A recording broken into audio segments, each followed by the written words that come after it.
Hello again, Dana. It's good to see you. Hi, Tom. We are on our sixth video interview of Consumer Insights Now, and the other ones have really gone well. And this one talks about design. It does. And the previous data that we've looked at, you've also done a deep dive into design previously in some other iterations of Consumer Insights Now. So I Mhm. feel like we're kind of going into some familiar territory here. But one of the things that was interesting, I thought, was that designers appear to be in higher demand or in high demand relatively for Mhm. younger consumers. Is there anything going on here that you think is worth noting?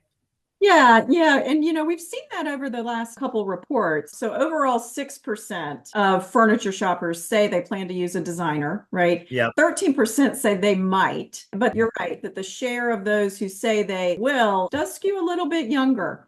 It's important to note, though, that it's a mix of younger with higher incomes. So it's both of those together. Yeah, the higher incomes is a key because hiring a designer is not inexpensive, I don't think. Right. The living room, again, once again, was high on the list of areas where the consumers are looking to spend money, but 24% saying they are looking for or wanting design help in this area. Is this because this is like they want to be able to show this room off and really want it to look as good as possible? Yeah, I think so. As we talked about a couple weeks ago, right, with the living room data, the living room's just the heart of the house. So it makes sense that that's where folks want to spend their design dollars. Yeah. And you also broke out the data by looking at region where folks wanted to use a designer. Did you find that it was kind of like pretty even across the country, or was it higher in the Northeast? I'm trying to recall some of the numbers. Yeah, it's fairly consistent, actually a little Mhm. bit higher in the South and the West regions of the country. But overall, a little bit higher in certain metros. So New York City has a higher likelihood to use a designer. Dallas, Houston, those metros popped a little bit, but overall, it's fairly consistent. Yeah, and as we know, a lot of the housing development is taking place in the South. It seems to be a really strong area for new homes in particular, leading the charge there in housing starts, etc. Yes.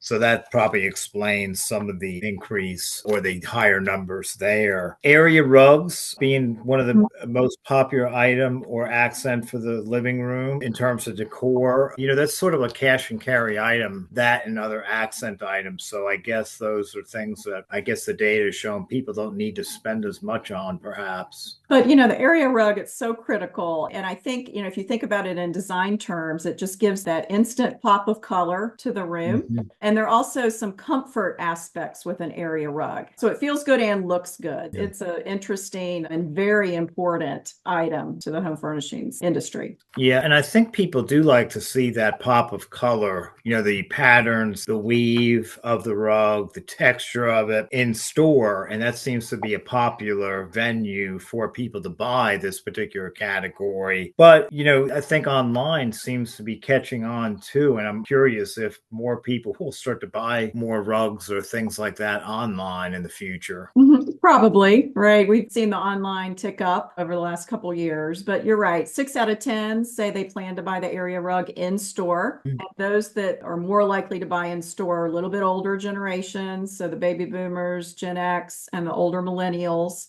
and Mhm. the higher incomes. So those with household incomes of 100,000 or more. Overall, Gen Xers, those are folks who are currently ages 44 to 59, they are the number one generation who plans to buy an area rug in the second Oh, half of okay. the war. So they're very, very important. Yeah, for sure. And one of the interesting things in this design theme, we're talking about the whole home here. Mhm. And your fielding of questions touched on the preferences in different rooms, in terms of like the actual flooring, which is kind of a critical part that we don't often consider. Bare wood floors, for example, are very popular, like in the living room, for example.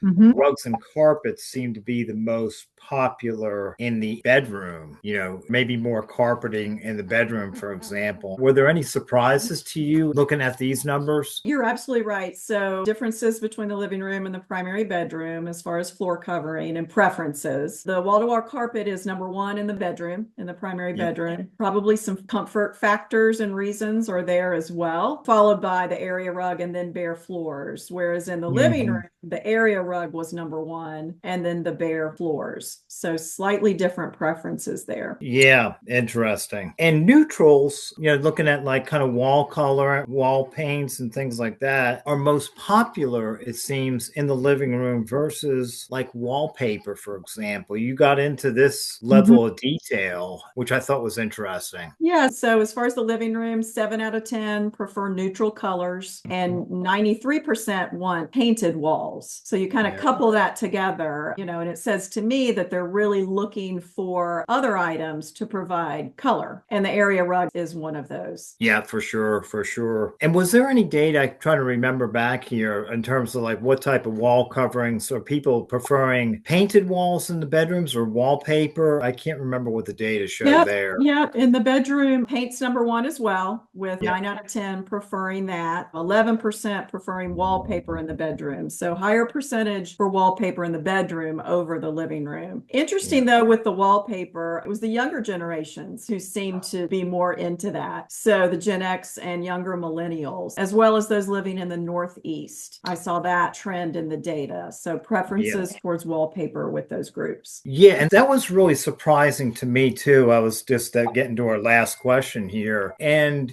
maybe wallpaper is just where they can, there's kind of some creative flourishes there that younger consumers would gravitate to, I'm guessing. Maybe paint is just too boring for them. I don't know.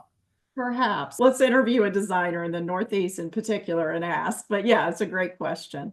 Yeah, well, I think this covers our design aspect of our research, Dana. Again, thank you so much for taking time to do this interview and get into this level of depth for our readers. Because I think with this one particularly, you really got into some things that maybe people don't think about as often with the home, but it really complements how it's decorated from a furniture standpoint and may influence some decisions down the road in terms of what type of furniture they purchase to go along with their area rug or their wallpaper, for example. Yeah, and I think too, kind of in conclusion, even though it's a small percentage of shoppers who say they'll use a designer, we ask some questions about if money were no object, what do you want help with? And it is obvious through these insights that shoppers do want assistance. So it's an opportunity for retailers to assist and think about helping their shoppers, design as they're walking the floors. Well, that's a great point. And we know there are a number of retailers that have gone in that direction with their in-house design services, et cetera. So again, thank you so much, Dana, for this great data, this great insights. And we'll look forward to our next round in about 6 months. That's right. You got it, Tom. Thank you. Okay, thanks again now.